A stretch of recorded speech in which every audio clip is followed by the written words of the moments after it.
Welcome back. We are still in the midst of our ship mission here, or mission at the shipyard.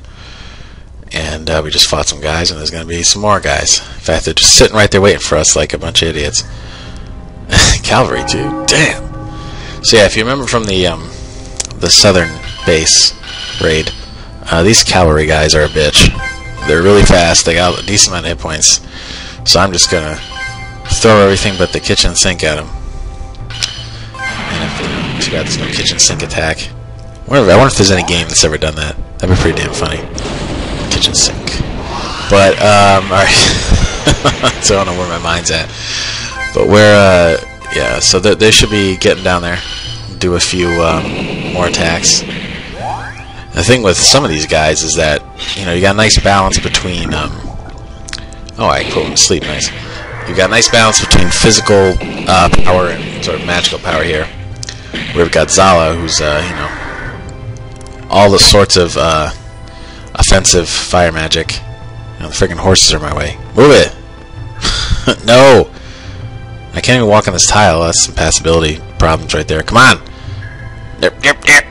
Okay. Anyway, like I was saying, with this particular team, you've got Zala, who is very powerful in terms of the magic. Well, really, they all are. They all have pretty solid magic skill. But in the case of Galdar, a lot of times it's better to just swing that axe and take your chances with the critical hit, because critical hit chances with him is always pretty good. And more often than not, that does more damage than, you know, these high-level magic spells I've got him with. And Seth is a little similar in the sense that he hits twice, and he's got just a powerful attack stat. And if you get a crit on one or even both of those, which I have seen happen, not in this playthrough, but in other ones I've seen that happen, you can do crazy damage. Of course, the drawback with Zala is that, you know, you don't get to control her. This is all the computer choosing her attacks. And more often than not, the computer does what you'd like it to do, which is just, you know, fry him with like really good fire attacks. But I remember Zala actually has some kind of like self-buff attack, like some kind of flame, you know, fiery rage or something like that. And she can increase her own stats. But the problem is the computer never uses it, so you wouldn't even know you had it unless you decided to just go to the menu and look at her skills. And but now they've all just been doused by water, which is pretty smart from these guys, since 3 out of the 4 of them, you know, have the fire element. But they didn't count on Mina, so she's just gonna beat the crap out of them single-handedly. And but she's, you know, Mina's a bit of a I don't know what you call it. She's very cautious, you know, and she's not happy that, you know, they've already fought this many guys. She thought this was going to be stealth in and out, but it's not going to be quite that easy. And now we seem to be fighting an invisible foe, and in fact it's shadow mages. And this was kind of fun. I took a battler that had a shadow, and then I edited out the whole thing except for the shadow. So then you just had these guys casting a shadow, and that was the shadow mage battler. But sometimes they get rid of the cloaking techniques, and then they just become your basic galleon sorcerer. With the shadow mages, you have to physical attacks don't do much good, obviously, because you really can't see them. Even Galdar's not getting very good damage, so you kind of have to rely on really powerful magic to either scare them into coming out in the open or just beat the hell out of them. That gold dragon one does good damage. Seth is probably the most well balanced out of everyone here. You know, he's got access to a bunch of elements, and he's got the strong physical attack. I don't think these guys. Cavalry, a marauder, and a captain. There's a whole hierarchy here that I worked out with the different troops and what they can do. And let's try the ultra sleep again. That worked pretty well in the other fight. And let's see. Yep, dragon's doing good damage like usual. Yeah, we got 2 of them. Nice. And the funny thing about the sleep status in this game is that it's only like physical attacks that wake them up. You know, you can keep a lot of time. You can put an enemy to sleep, and you keep pounding on the magic attacks, and they'll still be asleep. So I guess it's quite a deep sleep that they get put in. Not that it matters. I mean, this is, you know, it's not, you know, they have a lot of hit points, so you have to work for it, but in terms of the damage that they're actually doing to us, it's not very much.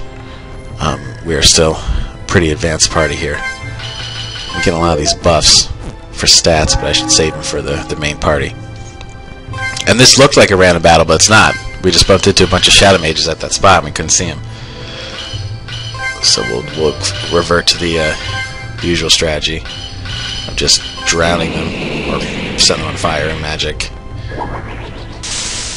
or using one of Seth's summons, which most of them, you know, are pretty good. It's hard to resist that gold dragon because the animation is so awesome, but you know, you really can't go wrong with them. And it's funny though, because once they become the sorcerers again, they're more resistant to magic, and then the physical attacks work better. So that's a little funky. Okay, so we got another little cave here, and I know by now that, yep, one's popping up as soon as I get to the bottom of that ladder. That's happened a couple times now. With the Necromancers, you have these pink pools of crap, and then it's random what they turn into. There's like 4 possibilities for, you know, which undead creature they're going to become. So that makes it kind of neat. And sometimes they don't transform right away, so it's a bit of strategy, but now they have. And we've got the skeleton guy and the Grim Reaper guy, which I suppose is just a skeleton that they, you know, throw the, give a scythe and robe and say go out there and look scary. Yeah, so far we're no good. Now the one drawback with this particular team is that you don't have a dedicated healer. You know, because Alco is usually the healer for Seth's team, and this is 75% Seth's team. So he's not here, and Nova's not here. They're the ones with the best healing skills.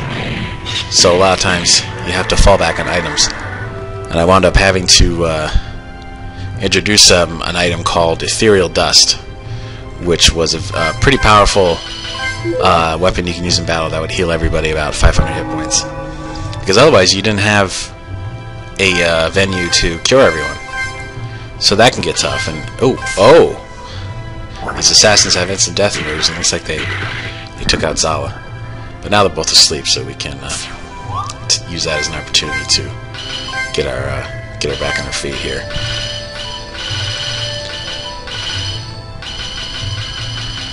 What is that thing, man? I should have done more work with the items in the database, because for the ones that you get later in the game, you know, the items that I added later on in the, you know, production, you have to scroll like all the way down to the bottom, and that's a big pain in the ass. We were smart about that with Master of the Wind. It was much more organized. But you know, live and learn or whatever. Oh, 2 crits in a row. That's nice, huh? Every now and then somebody who's not named Galdar gets to have a crit, and it's always pretty fun. Okay. So we're done with that. I think we're almost out of here. It's really just a matter of finding a way out to the docks. But the... okay, where are they? Over here? Yeah. What the hell's that guy doing? I don't think he's supposed to be there. Okay, so you can't go actually on the docks, but we have this little raft. And we sail out briefly. And here we go. This will be our best point to, you know, fry the ships from. Looks like everybody's mostly cured, but we'll make completely sure, because you know it's going to be a boss fight. Alright, so we're here. And you notice how you don't see too much of the ships, really. Even though you got to imagine there's a lot here. But the ship tile set in RPG Maker 2000 was like a nightmare. But now we've got the other High Guard showed up, the one who's not Ariel. But we don't actually fight him. I don't think I could find a battler that I liked for him. So we don't get to fight him. But he's a pretty good battle strategist. And he's got a Necromancer with him for good reason. And you'll see what happens. First, he hits us with a silencing attack. So we're going to start the battle silence. And now we have to fight a dragon zombie, or whatever. Or an undead dragon. I thought, you know, of course I saw this battler, and I'm like, oh man, that's got to go in there. Look at that thing. But there's a backstory for it, and it actually becomes semi-important to the game's plot later, where this dragon tried to do what they're doing now, to attack the shipyard. Back on the dragons, we're still putting him in a fight against Gallia. And he died, and they took his corpse, and the Necromancer's made, had a very rare opportunity to try, a dragon skeleton on for size, and now it's been called in to protect the shipyard. Now, of course, this, my party makeup is working against me in this case because, as a dragon, I mean, he's got a strong resistance to fire, which I suppose has carried over, from his days as a living dragon. Now we've got 3 fire mages, and Zala in particular is basically helpless against this guy. But Seth has a handy water attack, the Connors move, and the other stuff works pretty well. I mean, all the other elements work basically how you'd expect. And of course, Galdar, we can just fall back on his critical hits. And Mina has, the wind spells, but in this fight, I've been pretty much using her for healing, since, she's reasonably fast and can, versatile and whatever. But this dragon has a lot of hit points from what I recall, so we're going to be doing this for a few minutes. Oh, yeah. Sweet, sweet crits. Alright, so let's take out that other skeleton guy, get him out of the way. Got all these orbs, but I want to save them till the end. There's a lot of bosses at the end, and they're pretty useful. Okay, so let's try ice and see if ice does some nice damage. Okay. That wasn't very powerful. It wasn't like a high-level ice move, though. If we had the ultimate ice one, we could do some serious damage. Which we'll have to get later on once we have access to the world map again, which will happen. But for now, just gotta keep pounding on this guy. Hoping that Galdar gets some nice crits. Seth is probably the most important one right now in terms of doing damage, because he's got the only water move that they really have access to. It's a powerful one. So he's taken off about 400, 500 hit points a turn with this move. And that's invaluable. And we got this one. That's powerful. It hits everybody for good damage, and then they all get poisoned. Okay, so let's see what we can do here. What can you do, Mina? I guess we'll just heal our guys gradually. And Zala, unfortunately, all she can do is throw little fireballs at the dragon, and he kind of shrugs them off. This would be, if the AI was capable of, using more strategy, I would have given her more things to do, but it kind of fits with Zala's character, really. She's not a tactician, she's just reckless. And, okay, we're gonna do some more stuff. Meteor's not really worth it, I don't know why I did that. Oh, I didn't, though, with Zala, that's right. I don't get really a say in what she does. I can't do Connors. Gotta fill his magic. But that's a good one, too, this flower one, because damage isn't that great, but it's like absorbs hit points, so the Seth also gets healed a little bit. So it's a good move in certain situations. And for Mina, I'm just sticking to a very strong physical attack. Oh, and that did it. That finished him off. Nice. So, we got the 3rd level Black Book. That's the ultimate dark spell, which we'll teach that to Arius later. Alright, so they're blown away by the fact that they just beat that dragon. And he's saying, I don't care about this shipyard, I'm not going to get killed. And so they leave, and now it's time to fry this shipyard. And, Zala is in her glory right now. This is, she wakes up every day hoping she can do something like this. We got Seth and Galdar and Mina. It must be really hot there right now. And then they're all getting hit by the meteors.